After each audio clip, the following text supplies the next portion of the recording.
అది 200 ರೂಪಾಯಿ అంటున్నారు ఇక్కడ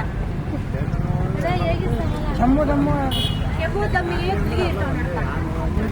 ಹುಲಿ ಐತೆ. ನಿಮ್ಗೆ ಏನಾರ ಪ್ರಾಬ್ಲಮ್ ಇದ್ರೆ ಈಗ ಒಂದು ಶಾಂಪಿಲ್ ಕೊಡ್ತೀನಿ, ಚೀಪಿ ನೋಡಿ. ಈಗ ಒಂದು 5 ನಿಮಿಷ 10 ನಿಮಿಷ ಅಲ್ಲಿ ನಿಮಗೆ ಸ್ವಲ್ಪ ರಿಲೀಫ್ ಬೇಕಾಗ್ತದೆ. ಐತಂತ ಬಿಡಬಾರ್ದು. ಬನ್ನಿ ಸರ್, ನವೀನ್ ಅವ್ರು ಬನ್ನಿ.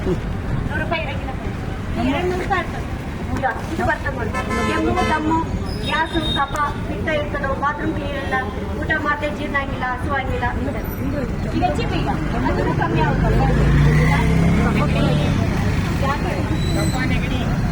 ಎಲ್ಲ ಕಮ್ಮಿ ಆಗುತ್ತೆ, ಕಮ್ಮಿ ಆಗುತ್ತೆ.